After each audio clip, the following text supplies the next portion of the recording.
You're listening to Parasearch Radio, news, views and reviews from the world of the paranormal from across the UK and beyond.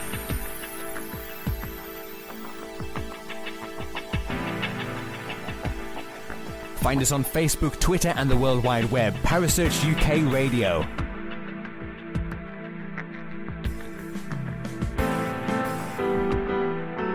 Parasearch Radio, broadcasting to the UK and beyond.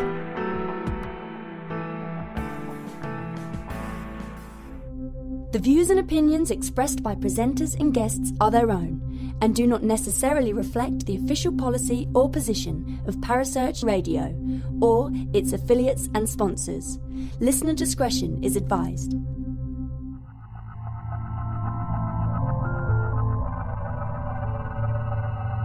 Welcome to Haunted Histories with your host Penny G. Morgan, right here on Parasearch Radio.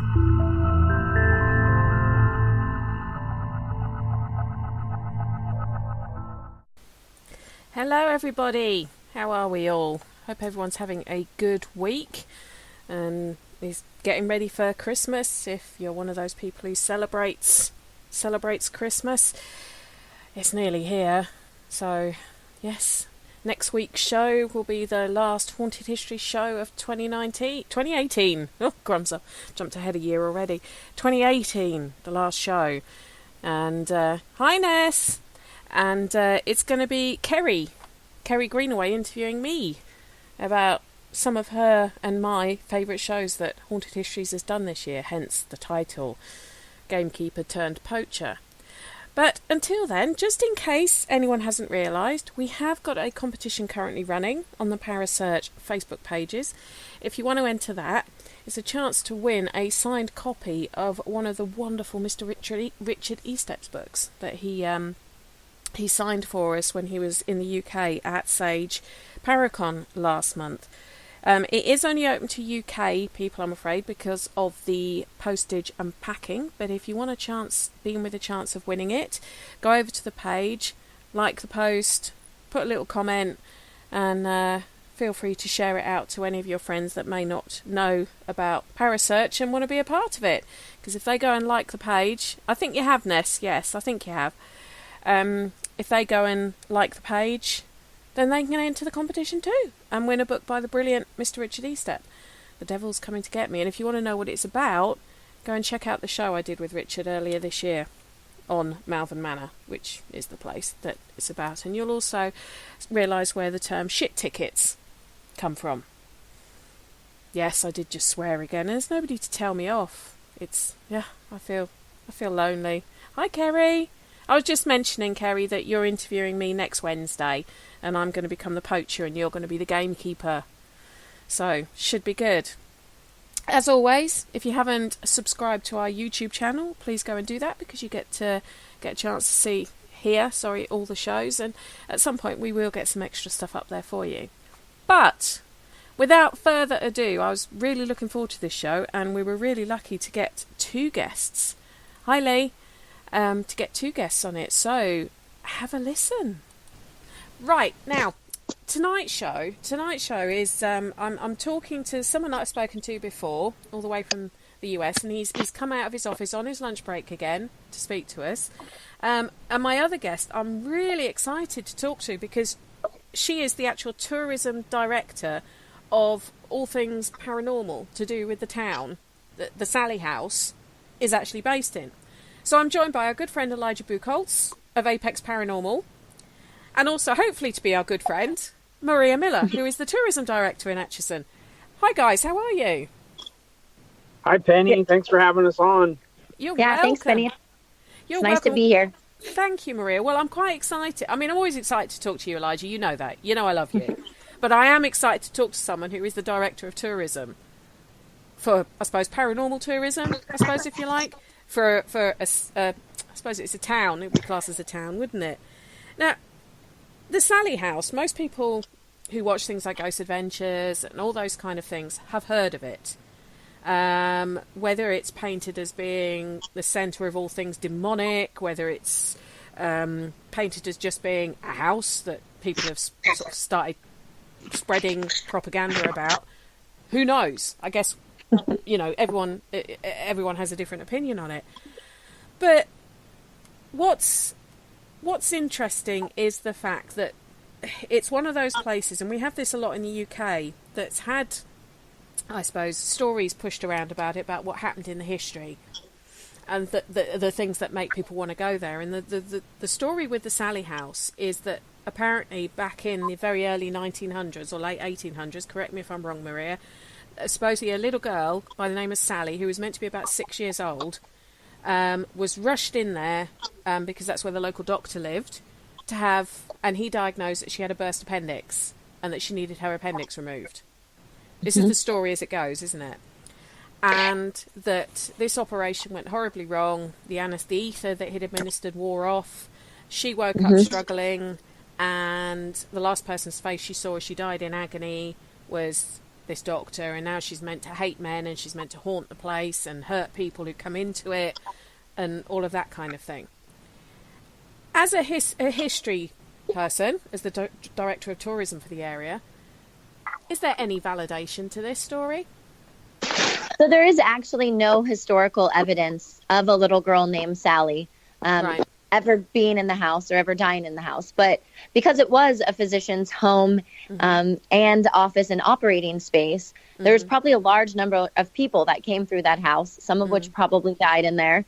But whether there was one named Sallie, I don't know. The family that lived there in the 90s, the Pickmans, claimed to have seen a little girl. She said her name was Sallie.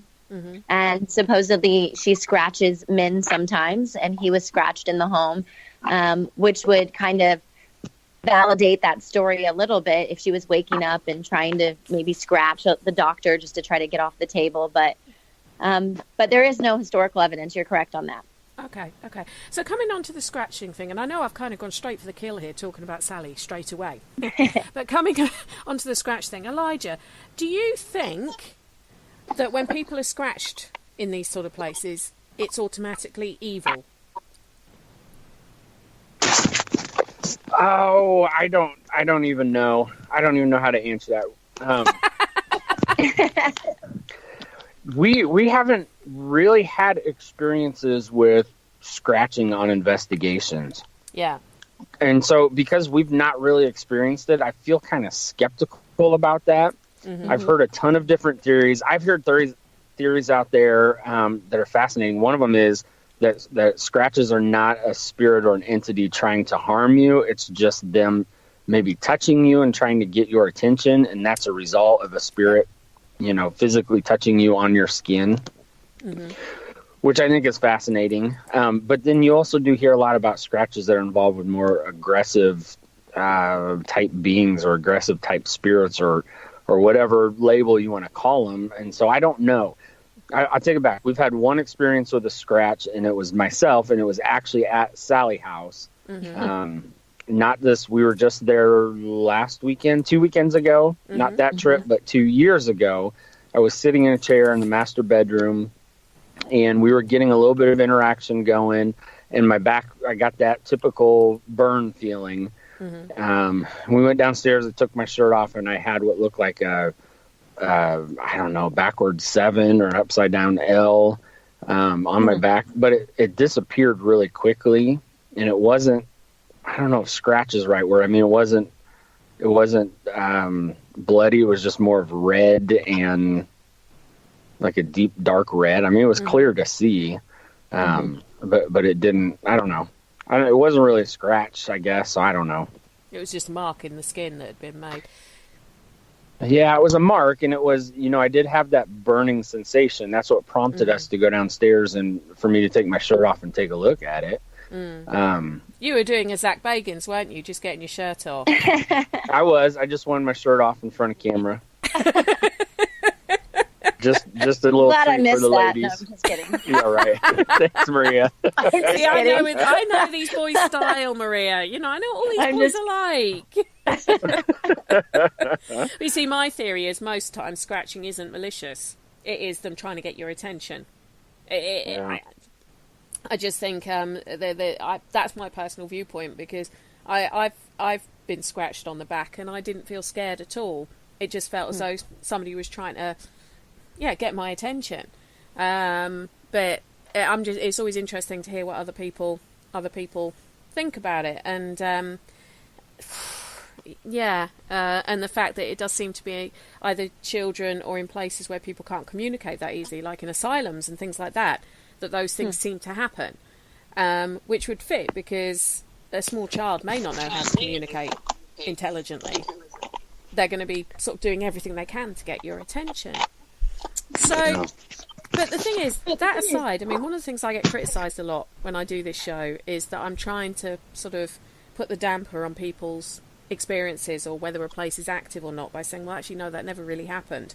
I'm not, because there is enough stuff that has gone on in this house on that land for it to be haunted to high heaven, to be quite honest with you. It was, and this is where hopefully Maria can correct me, but the house was, well, the land that the house is on was purchased by Michael C. Finney in 1866. Yep.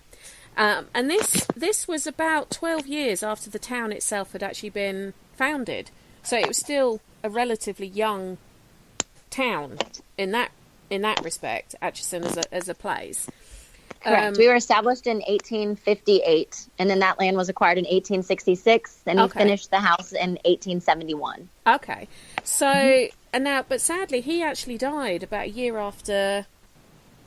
Was it about a year? No, it was about 2 years after the house was actually, a year or so after the house was finished, while his wife was actually pregnant with his son, Edwin.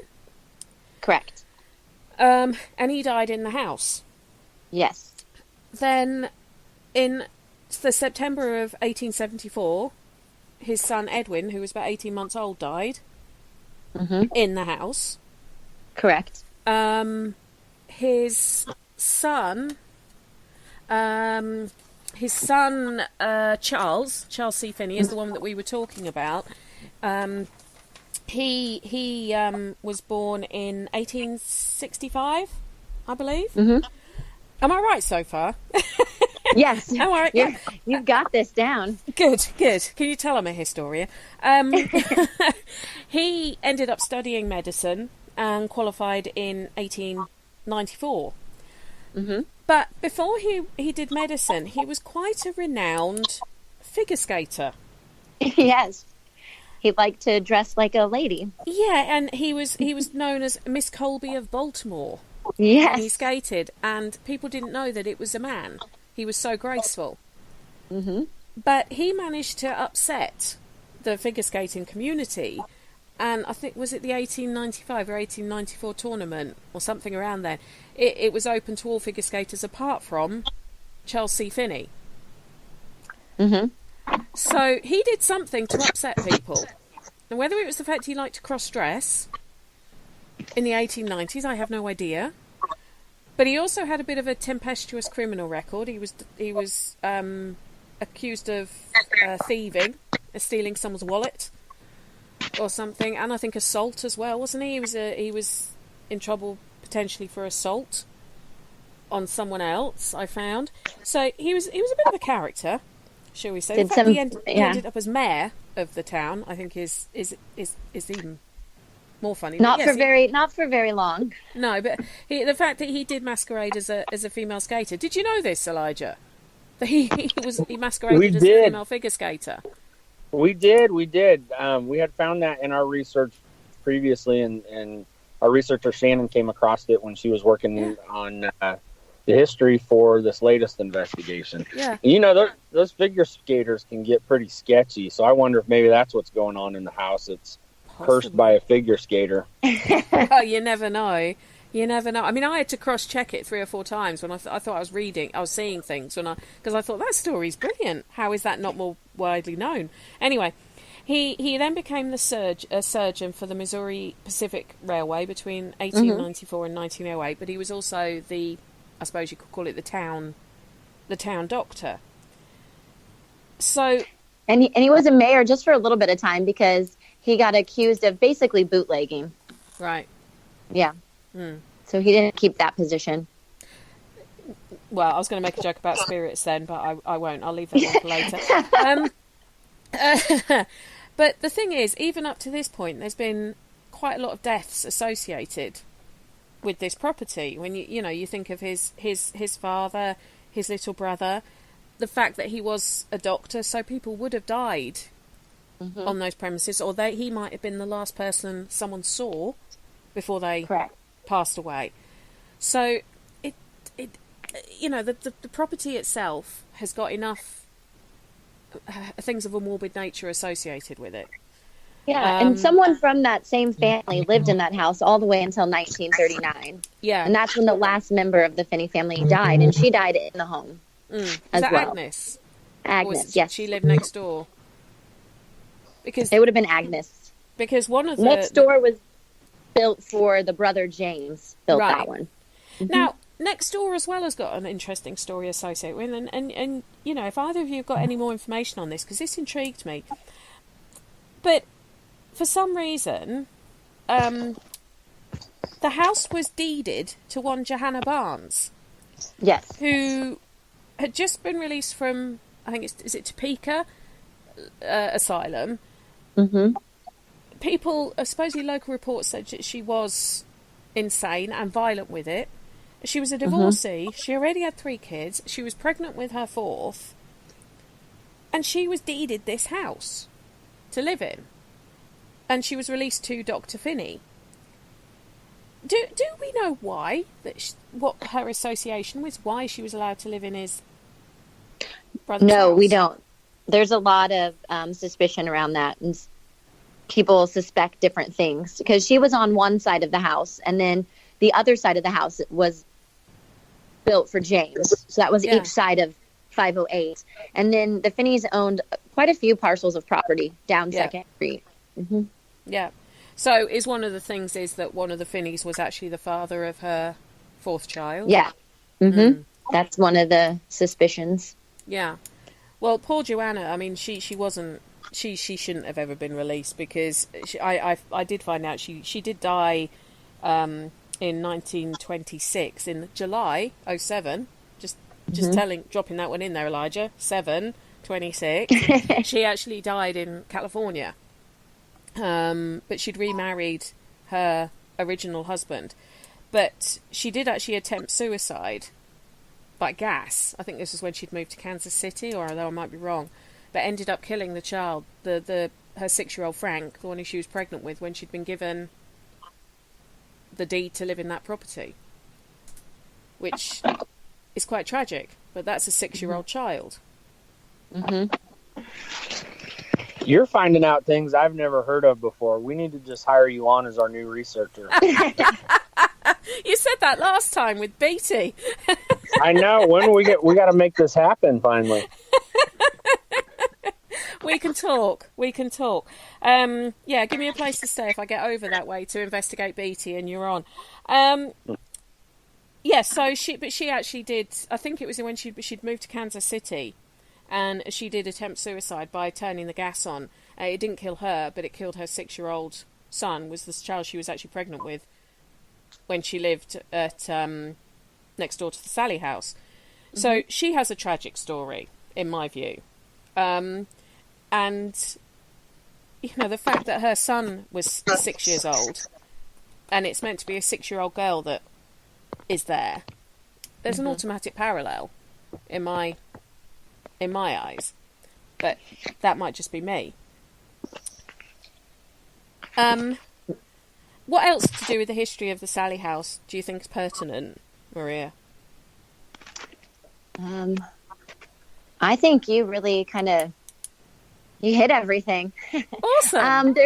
There used to be a First Street in Atchison, so the back of the house was actually originally the front of the house. Right. And there is a history of just the name Sallie. If you want to make different parallels, there was a woman that lived on First Street, just kind of catty-corner to the house. Her name was Sallie Isabel Hall. She had 14 children. There was a family survived or something, wasn't it? Yeah, and one of her daughters died not long after her and is actually buried on top of her at the cemetery in town.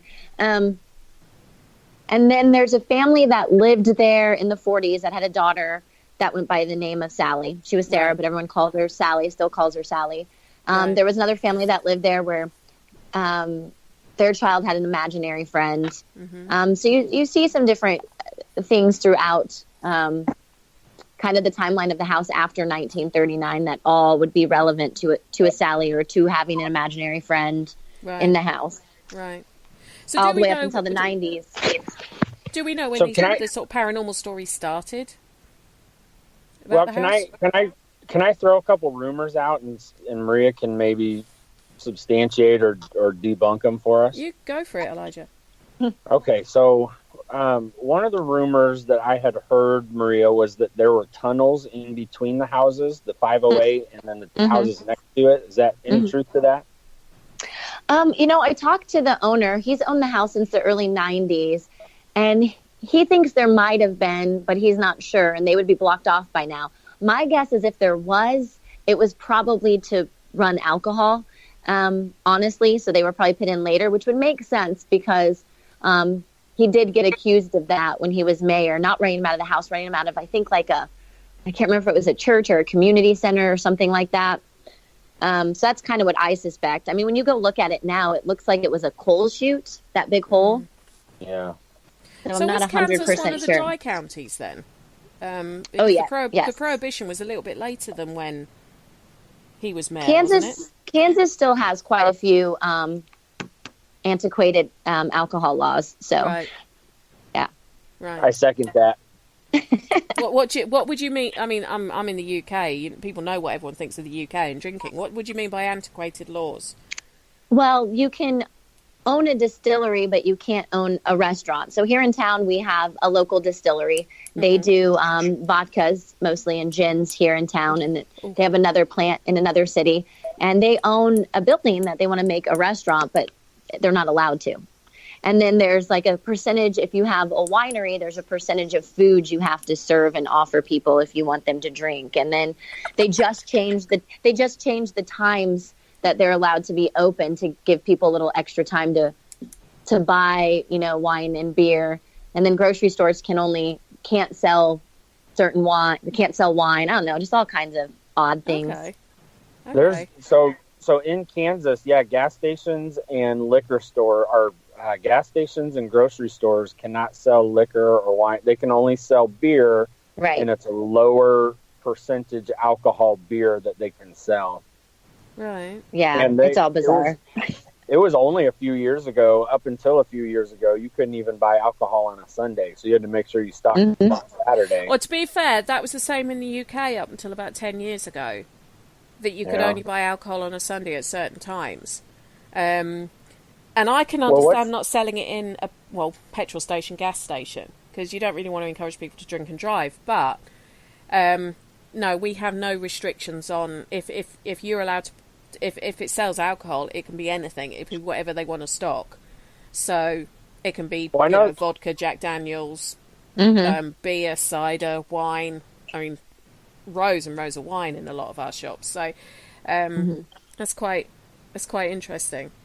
Well, what's really weird, and I'm sorry I'm sidetracked this a little bit, but all right. We are right on the state line between Kansas and Missouri. I mean, it's 5 minutes away from my house in Kansas to get to Missouri, and in Missouri it's completely different. You can buy alcohol anywhere, everywhere, all strengths, and it's still technically illegal to take it across state lines. In Atchison, it turns into Missouri on our bridge that goes over the river. So it's like a minute away. So we have the Missouri River, and when you cross the river, at one point on that bridge, it turns into Kansas. You see, I have been to St. Louis, and I think I can't remember if I told you this, Elijah, but when I went out with some of my colleagues in St. Louis, we were talking about 15 years ago, they were all drinking like beer, and I asked for vodka, and I got asked if I had a drinking problem because I wanted a vodka in the evening. I drink vodka in the evening, so you're fine. Yeah, no, they asked me if I had a drinking problem because we were in a bar, and I asked for a vodka. You're like, yes, my problem is I don't have a drink. Well, it took a while for them to understand what I was asking for, because I kept saying, can I have a vodka and Diet Coke? And the girl's going, no, what? And I went, a vodka and Diet Coke. A what? And I just went, a vodka. Oh! And then she knew what I wanted. So, yeah, it was fun. It was fun. Okay, so there could have been a tunnel. Or there could have been some way for them to pass stuff underneath the houses. There was definitely coal chutes, though. Right. Because you can see remnants of those. Okay. Anything else you wanted to ask Elijah for us to talk about? There is, yes. I have one more kind of rumor, and this leads us into paranormal stuff. But cool. What Marie is referring to is if you go down in the basement, there's a giant hole that leads to almost another, I don't want to call it a secret room, but it feels like that, another secret room that's just kind of a big hole in the basement. And so that's what she's referring to by the big hole. Mm-hmm. So the other rumor, and I don't know if rumor is the right word, but it's also something that we kind of suspect based on our investigations, is that I don't think that there's really been a lot of paranormal activity reported until you get to the Pickmans moving in the 90s. And from what we have heard, and this is maybe the rumor part, is just prior to the Pickmans living in the house, it was rented out to, I believe, a single mother who had teenage boys, and these teenage boys dabbled in the occult and rituals and performed rituals in the house. And so if that's true, then we kind of suspect that it was things that those boys did that led to paranormal activity in the home. Okay, so some of that story is correct and some of it is not correct. And this is a conversation I have had with the owner, because again, he's owned it for quite some time. And he had a woman that lived in that house. From what I understand, she did not have kids. She did draw a pentagram on the basement floor, and that's paint when you see that big black spot where he just kind of threw paint on it to cover it up. She was doing kind of some, I mean, he didn't kick her out. He thinks she was a witch. If you ask him, he will tell you that. But it was kind of more, some different things happened and a little bit of kind of defacing of the property. There was like oil paint of little symbols and things on the doorways upstairs. So if you come at it from a landlord's perspective, she was doing things to damage the property. But he found weird symbols and things throughout the house. Yeah, so that's true. But I can't remember if she had, I want to say he never saw signs of children. It doesn't mean she didn't have any. I think he thought it was just her. But she didn't live there very long. And I did find out the last person that lived there was in 2004. But what I didn't realize is there's a person that's not accounted for on our timeline. And he said it was a college student that only lived there for a few months. He got so terrified, he left. And I found that out from the owner, which I didn't know about. So that was kind of interesting. But then again, the power of autosuggestion can do an awful lot to people. And so if someone's living somewhere and suddenly everyone else tells them, oh, it's haunted, there's a little girl there who hates men and everything else, you can start to believe it. And I would come in with a pentagram doesn't mean evil. A pentagram is actually a symbol of protection. So it could have been this was I hate this term, but good witch who was trying to release any spirits who were trapped, possibly. But I understand what you're saying about sort of damaging the property, and I think that's more where he was coming from, not because she was a witch, Yeah. Okay. Penny, to set up. I know you're transitioning into paranormal stuff. To kind of set this up, we talked a little bit offline about parallels between Sallie and Villisca, and I'm sure you want to explore that more. What we noticed from Villisca, from the investigator's perspective, and Johnny Hauser, who manages Villisca, he felt and he believed along the same lines as us that a lot of the activity at Villisca was not based on the historical stories of what took place in that house, that it was more what people had brought into the house later. So specifically, we suspect, and Johnny kind of backed up that, I hate to use the word amateur investigators because there's not really a professional investigator, but investigators coming in and doing things, misusing Ouija boards and rituals and things like that really brought the activity into Villisca. Mm-hmm. And so we've always kind of had that sense or that feeling that maybe, and we talked with Maria a little bit when we were there, and I know that she feels a little differently, but that maybe it was what that woman had done or the teens or whatever, or what investigators have done that have really empowered whatever is in the Sallie house. Kind of charged the house almost to be a place where they can congregate. Well, sure. I think there's some truth in that, Elijah. I think, people's intentions attract different things. Different people I absolutely, I think there's some stuff that's with the house always. I think there's some stuff that's not always there. I think we've talked about that before. But maybe when certain people are in there. So I don't know. I think it's a little bit of both, maybe. Mm. It's an interesting one because I've talked about this to quite a few different investigators when we sort of say, is it the activity you get in a place, is it something, and I don't mean residual as in a spirit like the sort of stone tape residual, but is it a spirit that does reside at the place, or is it a spirit that you've encouraged along with you, or that has followed you? Or because I get an awful lot of people who suddenly it's something followed me home. Well, I don't think it followed you home. I think it was already with you, but it's kind of decided to make itself known. So, but the place itself does have enough of a history for the typical sort of thoughts as why somewhere would be haunted, for it to be haunted. Even if you forget the Sallie story herself, there's enough stuff that's gone on there that could give rise to, under the sort of current thinking, I suppose, something to be there. And you're right, you do get, with somewhere like Villisca, you are going to get what I would call thrill seeker investigators going in there, wanting to almost conjure up something to sort of say they've met the axe murderer, or they've spoken to the father who was, hacked to death, kind of thing. And it's almost like a glory hunting thing, and not understanding what they're actually working with. But I think you mentioned, Maria, there's another parallel between Villisca and Sallie that was interesting. They have the same address. They're both 508. And how far apart are they, distance-wise? About 3 hours. Is that right, Elijah? Yeah, about 3 hours is right, yeah. Right. Okay, so there are sort of similar, you could look at it from a numerical, numerology point of view. There could be some kind of... and we get a lot of the same people. So lots of times if people are doing, multiple overnights, they'll go there and then come here, or come here and then go there. So I wonder if that plays off of some of the experiences as well, or some stuff we have here and they have there. Because it just seems like it's kind of natural for them to hit these two houses. Yeah. Okay. Well, I'll tell you from our experience, the parallels on an investigation level between Villisca and Sallie are insane.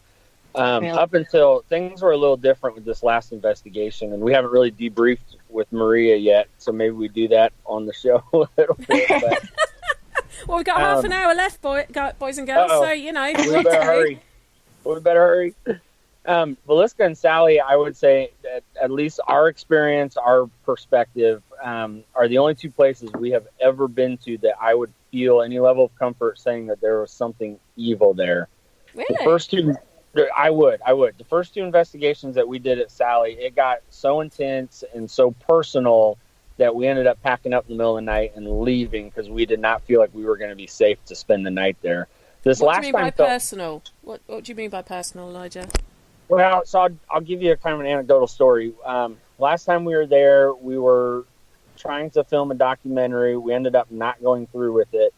We were trying to film a documentary. We had only left a few people in the house. Our investigator, Sean, the director of this documentary, and I won't say her name, and then somebody who was just kind of there monitoring. And they were up in the children's room and using a spirit box, and all of a sudden out of the spirit box you hear a little boy say, "Mommy," and the director immediately went to bawling her eyes out without fail. Sean, and I have heard a lot of people say that they've started crying in that house, or they get real emotional or upset. Yes. Yeah, and we've had that numerous times. So Sean started asking ages and got a number of an age, and the director lady started bawling even harder. And about that time, the rest of us came back, and so I insisted that she step outside of the house, go out front yard, kind of collect herself. And as we were talking to her there, she shared with us that she had a young son who had been abducted and murdered. Oh, God. She had never previously told anyone about this, but she said that was his voice coming through that spirit box. Oh, jeez. And when they got the age, that was the exact age that he was when he was abducted and murdered. Oh, how cool. Oh, and gross. so to us, I mean, we didn't feel like her son was hanging out in Sallie house communicating to her. And it certainly didn't feel like that in the environment or in the air or in, you know, what it felt like to us was that was something evil that was trying to prey on kind of her insecurities and her experiences and use that against her, which we have felt has happened to other people on other investigations and that night as well. Right. And obviously coming from like a tourism director position, I don't advertise anything as evil. No. So it's I feel like there is something negative, and I talked to Elijah about this, something negative, and I don't think it's with the house, and I don't think it's always there. Right. And I'll go into that house where it'll be very quiet. I'll go into that house where it's clear there's spirits there that are being friendly or want to play. And then there are times where I just have that feeling like I'm not supposed to be here today, or I'm not supposed to be in this room today. And my theory is that whatever's negative can move around. That, again, it's not always in that house, but I feel like it comes in through the master bedroom closet. That's what I think.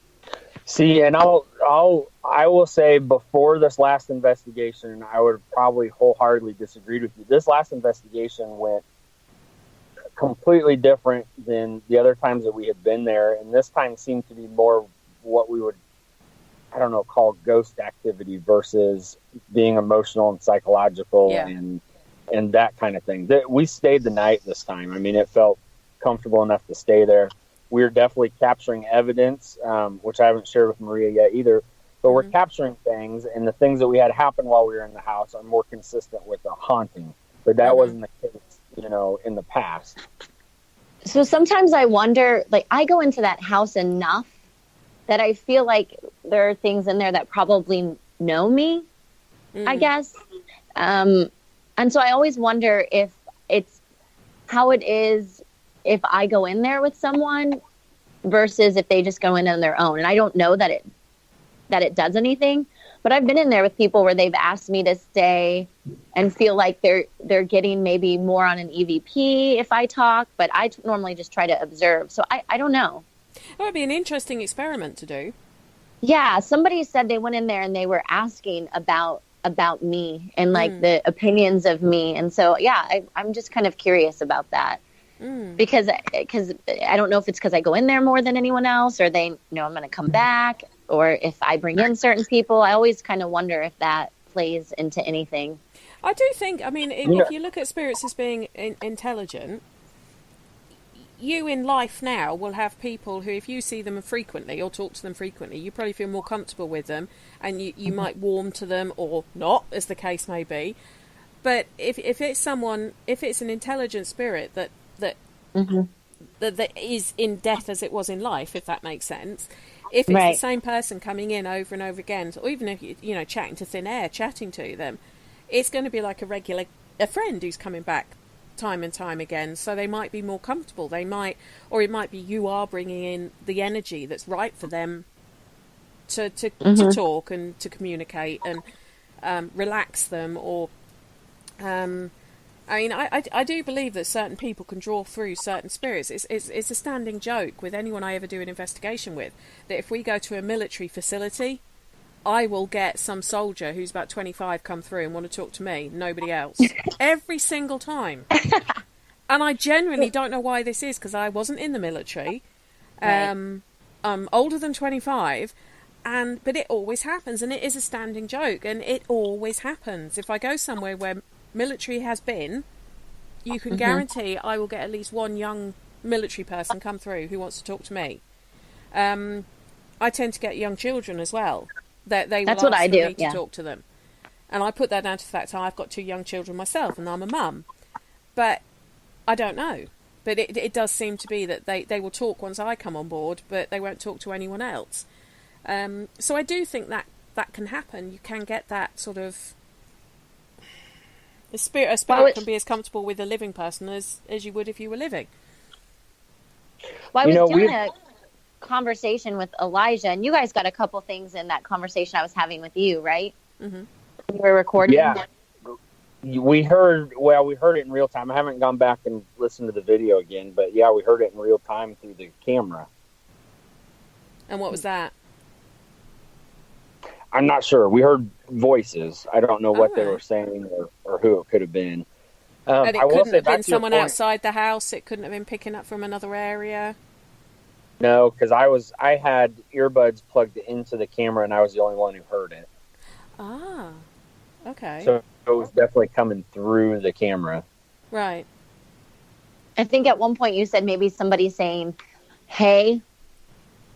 Yeah, there was like a hey or a hi or something like that, yeah. I mean, it'd be an interesting one to have a spirit box going or something like that, saying, who's this standing next to me when Maria's there? And see if they know your name. That's a good idea, Maria. We'll have to do that next time. Okay. We'll use you as our guinea pig. I mean, have you ever had that happen to you, Maria? I've had one negative experience that kind of sat with me for a little while. Right. That was kind of interesting, but... Can you talk about it? Sure. Elijah's heard this story. So we had a group in the house doing sensory deprivation, right? That's what it's called, Elijah? Mm-hmm. Yeah. Okay. And there were 3 of them upstairs, all doing it at the same time. And there was a point where they were having conversations with each other. Mm-hmm. There was at least twice where they all said the same thing to the same question being asked, which kind of solidified some things I thought about the house. And so the next night we were in a different location and they asked if I wanted to try it. And I'm like, well, I normally just like to be an observer and I don't really know. And I agreed to do it.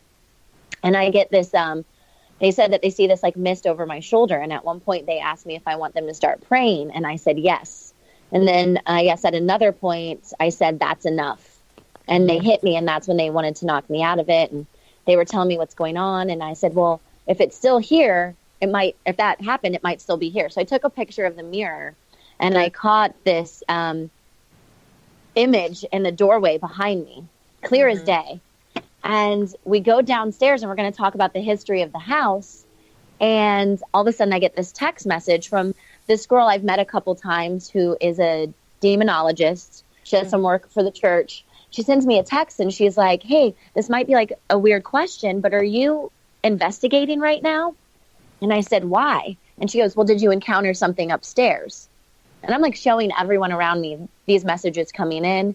And she goes, it's not with the house. It sees you as a game or challenge. It's the same thing I've seen in the Sallie house.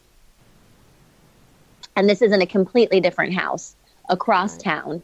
Right. And so she said it came to her like a ton of bricks when she was having a conversation with someone. So I get all nervous and I do everything I can possibly think of, starting with a couple people had some black tourmaline stones that they gave me. Mm-hmm. And so the first time I went back to the house a couple weeks later since that happened, I was really nervous. So I go back, I have him in my pocket, and I actually go with Aiden Sinclair. He's an illusionist. He has his own show on the Queen Mary out in Long Beach, California. Mm-hmm. And we go back to where Aiden's going to perform that night here in town, and the stones are no longer in my pocket. Right. And so it was a joke a little bit later that Aiden took them, and he's like, I'm not that kind of magician. But I hadn't gone back to the house for a month, and that's when Elijah and his group was coming in. And I wake up the morning that we're going to go to that house, and I go to take a shower, and my stone is sitting right there where I have to step up to get in the shower. So it disappeared, and then it showed up, and then his group came, and I went into the house, and so it was just, I don't know how to explain it.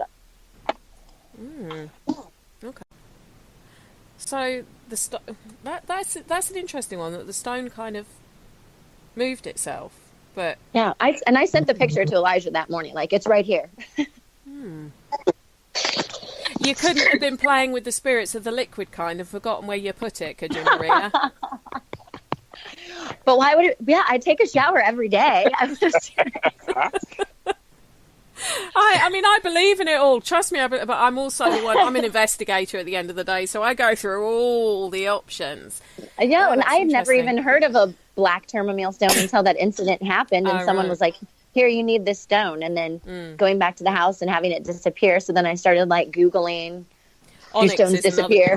Black. I normally have black tourmaline and black onyx bracelet. Tourmaline, thank you. I pronounced it wrong. That's all right. I tend to use black onyx, and it's American English pronunciation. It's the different pronunciation, but I have those two stones in a bracelet. I also sometimes carry tiger eye with me as well, because that's meant to be good for the sort of keeping your equilibrium and all those kind of things. But yeah, it's interesting. It's interesting because what other sort of things have you had happen at the Sallie house, Elijah?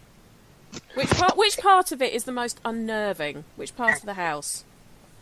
Well, that's kind of changed too. So I'll tell you, I'm the one in our group that does all the scary stuff. So anytime we go somewhere and there's a particular area that doesn't feel right, and it seems often to be basements and attics and things like that, I get sent to by myself. I want to say the first time I think we investigated Sallie house, nobody in the group would go to the basement by themselves.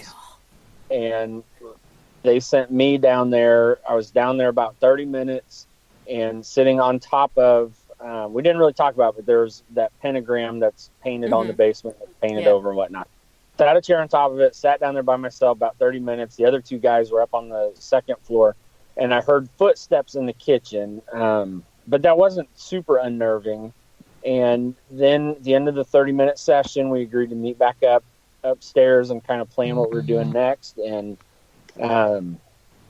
as I step onto the staircase from the basement going up into the kitchen, I started getting an ever-increasing feeling like something was coming. I was terrified. It was a horrific feeling that something was trying to get me. And as that was in the basement with you as you were trying to go up to the kitchen, or coming down from the kitchen? As I was going back up after my time down in the basement. Right. And this is the only time, for the record, I've ever really been that scared, and I've ever ran. I'm man enough to admit.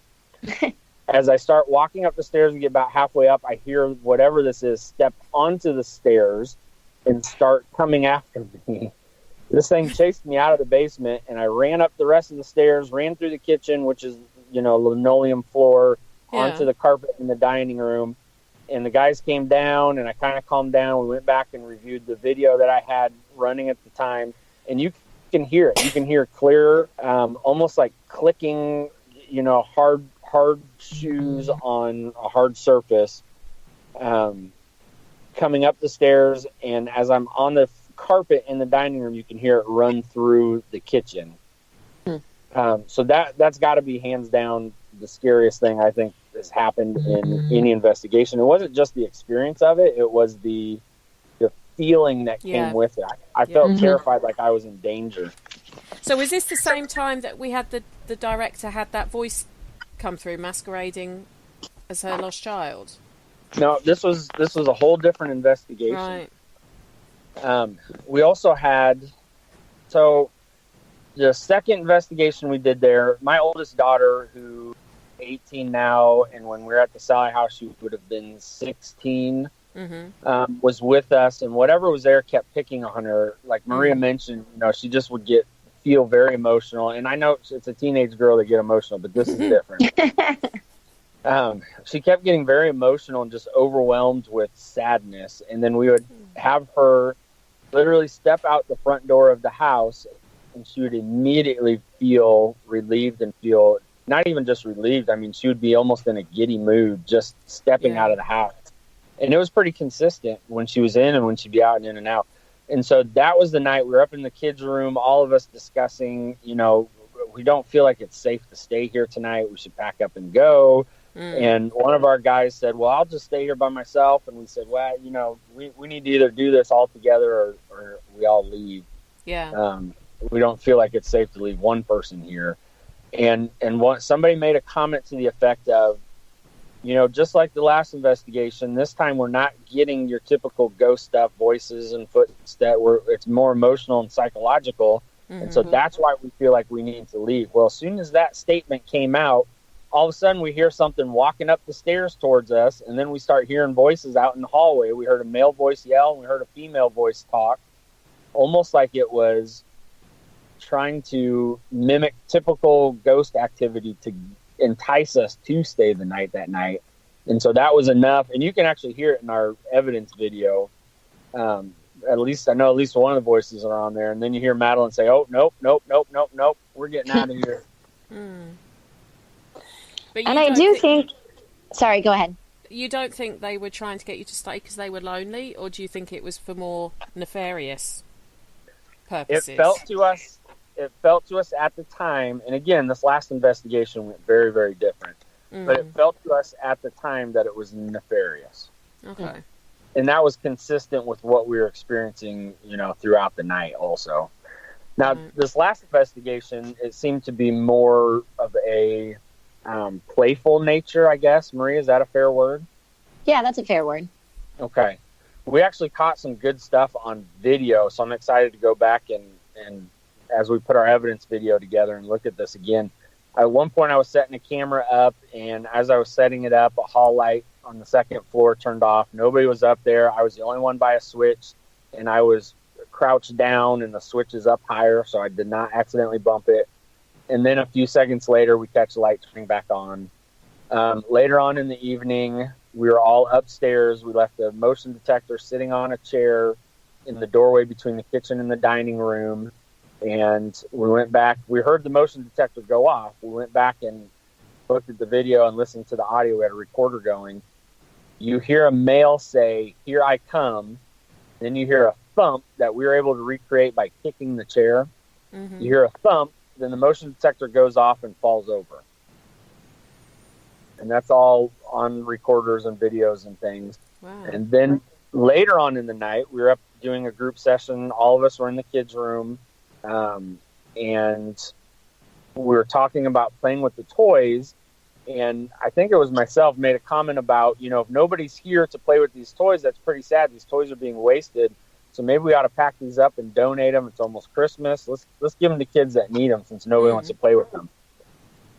Probably, I want to say 2 minutes after that, a ball that had been sitting on the floor in the same spot all night long rolled. It looked like it had been pushed, and it rolled away. I mean, a good, 18 inches away before it came to a stop. And so, being investigators, we tried to debunk, and, the floors do have some slopes here and there. Yeah. And so put the ball, jump up and down on the floor, see if it moves, all ball, that kind of thing. Yep, all that stuff. But we did get the ball to move, to roll on its own, but it rolled backwards instead of forwards. This one, the ball, after sitting there, and we were in that room probably a solid, 20, 25 minutes, and that sucker did not move at all. And nobody moved before the ball rolled on its own. But this thing rolled, and when you see it on camera, I mean, it looks like it was pushed. How often do you have people investigate the house, Maria? That house normally books every weekend for overnights. Right. And then we do guided tours. In September and October, every Saturday, we do self-guided walkthroughs. But it books pretty much every weekend, every Friday and Saturday. Right. And then sometimes during the week, if people are coming in, especially investigators that want to do YouTube videos or documentaries. So if someone does travel to Kansas and it's midweek because they can't go there at the weekend, it's worth contacting. Correct. Yeah. To see if it's free. And there's a lot of different theories on Atchison and why it's so haunted. We're going to come to that because we didn't mention that, because one of the things that Atchison itself, if you Google it, it's not a very big town. I think it's about 11,000 correct people. It's got a list of places that are reported to be active as long as your arm for such a small town. The fact that it was one of the main, I suppose, pass-through points for settlers who were going off to California, something like the statistics I read was something like 1,600 wagons a day came through during the Gold Rush period. which funnily links to what we talked about last, Elijah, because didn't we talk about, is it St. Joseph? That was the end of the... That had a lot to do with the settlers as well. Well, St. Joe was kind of the final stop before folks would head west. So they would go to St. Joe, and that's where they would gather all their supplies, and they would have to pass through Atchison. Atchison's not very far from St. Joe. Yeah, so you got the link there. But some of the places, I mean, you know, there's ones I want to talk to you about next year, Maria, if that's okay. Like Benedictine College, the McIntyre Villa. But the one that gets me is there's a place that's known as the Gargoyle Home. And correct. So because the guy who's meant to have made a deal with the devil. Supposedly, yeah. It was built by a railroad attorney, a really prominent one. And at one point it housed the largest law library in the country. Yeah. And so the current owners will tell you that they're more correctly called griffins. And they serve as protectors, warding off bad spirits. So the idea is maybe they're doing their job, maybe. But that your theory is why that is what's well known for why the house was originally built and why they were placed there. Yeah, I mean, to be fair, I haven't done the historical research. I was just literally going through the list of places that I haven't. It took me sort of good 6-7 hours to dig into the stuff I already told you on the Sallie house. So I didn't have that time to dig into every other one. But the main thing that either kind of blew me away a bit, and although we can't prove this link, but it's possible. There is possible. The female aviator Amelia Earhart was born in Atchison in it's July 1897. Now this was at the time when Dr. Finney is meant to have delivered or had a hand in delivering all the children born in Atchison, which is one of the reasons they think she got mayor. And you were saying, Maria, that as far as you're aware, she was born in her family home with the help of a midwife. There is a small possibility that Finney could have been involved. Yeah, and I can look that up and see who was in the house. One of the great things about Amelia Earhart and her family was there's a lot newspaper photos and things on her life from the time she was born. So that is something I can look up definitely and let you know. I would be intrigued to know, because the fact they think they've just quite relatively recently think they've found her remains, don't they, on an island? They think they have. So when we describe Atchison, we always say history and mystery. And so mystery, of course, because the paranormal element, and we're very fortunate that the city embraces that and that we're able to run that through tourism. But also Amelia Earhart's disappearance is one of the greatest mysteries of the 20th century. And we recently acquired the last remaining Lockheed Electra L-10E left in the world. So it's here in Atchison.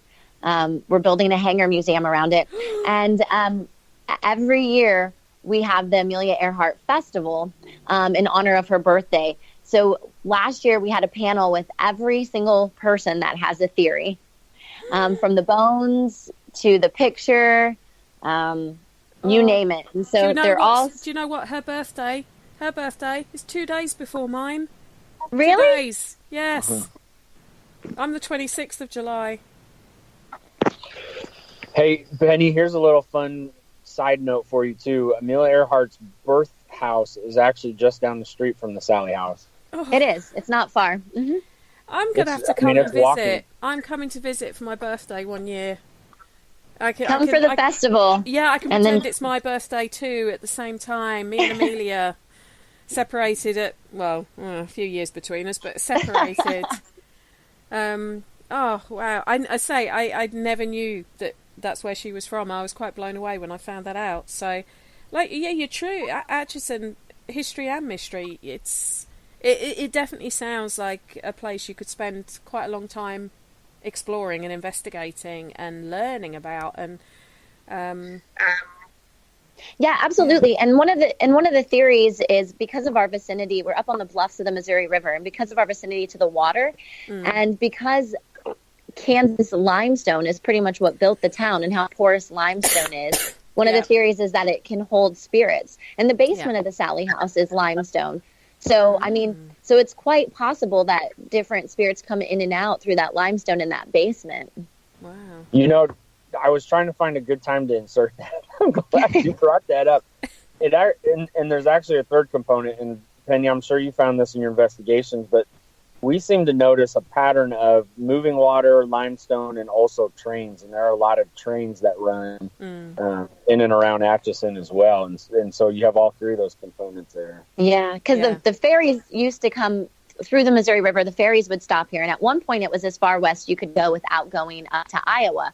So a lot of the first kind of boom of population was people became merchants. They were selling to people that were going west on the wagon trains. And then the second boom was with the Atchison, Topeka, and the Santa Fe Railroad. So a lot of these big, majestic mansions we have in town, including the Gargoyle House, were built by prominent people within the railroad industry. So that's interesting. I hadn't heard that about that Finney worked. He was a surgeon for the Pacific Railway, wasn't he? Yeah, and we actually have here in town a restaurant that was named one of the top 10 most haunted restaurants in America, according to the Food Network, and it was a boarding house for railroaders. So there's a lot of rich railroad history too. Well, my excursion away from the family on sort of exploring for next year is actually already booked for 2019, but I'm coming across the pond for 2020. I'm going to be out for a while, so you know.